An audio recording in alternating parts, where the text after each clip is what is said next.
দরজায় কড়া নাড়ছে আরও এক ফিফা বিশ্বকাপ। ডিফেন্ডিং চ্যাম্পিয়ন আর্জেন্টিনাকে নিয়ে দর্শকদের আগ্রহের শেষ নেই। নিজের শেষ বিশ্বকাপ খেলার অপেক্ষায় থাকা লিওনেল মেসির দিকেও তাকিয়ে ফ্যানরা ২০২২ সালে কাতারে পরম আরাধ্যের ট্রফিটা ছুঁয়ে ফুটবল ক্যারিয়ারকে যেন পূর্ণতা দিয়েছেন এলএম10। অনেকের মতে আগের বারের মতো শিরোপার তৃষ্ণা এবার নেই আলবিসেলেস্তেদের। শক্তিমত্তা, ফর্ম সবকিছু বিবেচনায় নিয়ে মেসিও মানছেন বাস্তবতা। স্প্যানিশ এক শোতে এবারের বিশ্বকাপ নিয়ে খোলামেলা কথা বলেছেন আর্জেন্টিনিয়ান সুপারস্টার।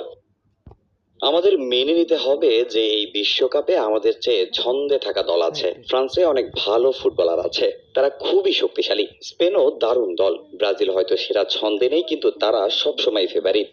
জার্মানি, ইংল্যান্ড ও পর্তুগাল দলও বেশ ভালো। আবার প্রতি আসরে কোনো না কোনো দল চমক দেয়। আশা করব সেটা আমাদের বিপক্ষে হবে না।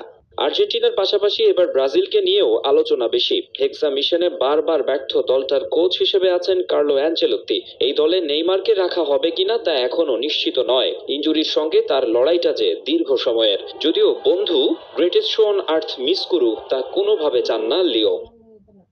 নেইমারের ব্যাপারে আমি একেবারে নিশ্চিত করে বলতে পারছি না। সে আমার বন্ধু, অবশ্যই চাইবো সে বিশ্বকাপে খেলুক। বিশ্বকাপে আমরা সবসময় সেরা খেলোয়াড়দের দেখতে চাই, আর সে সেরাদের একজন।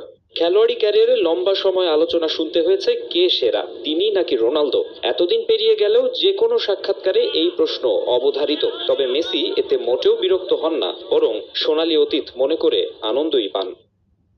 ফুটবলে এটা স্বাভাবিক। সে রিয়াল মাদ্রিদে ছিল আর আমি বার্সেলোনায়, দুই চির প্রতিদ্বন্দ্বী দল। আমরা নিজেদের দলকে ট্রফি জেতাতে লড়াই করেছি। দর্শকরা সবসময় একজনের সঙ্গে আরেকজনের তুলনা পছন্দ করে। আমাদের প্রতিদ্বন্দ্বিতা খেলার মধ্যে সীমাবদ্ধ ছিল। দুজনই সাফল্য পাওয়ায় যা হয়তো আরো উপভোগ্য হয়েছে। আমাদের সেরকম বন্ধুত্ব ছিল না, কারণ খুব অল্পই দেখা হতো, হয়তো ম্যাচে বা অ্যাওয়ার্ড প্রোগ্রামে। তবে সম্পর্ক সবসময় ভালো ছিল। আমাদের মাঠের প্রতিদ্বন্দ্বিতা ছিল এক কথায় অসাধারণ।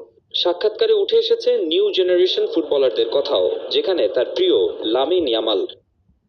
ফুটবলে একটা নতুন প্রজন্ম এসেছে যাদের সামনে অনেক বছর রয়েছে। তবে সবার মধ্য থেকে যদি একজনকে বেছে নিতে হয়, আমি লামিন ইয়ামালকে নেব। এই মুহূর্তে সেই সেরা।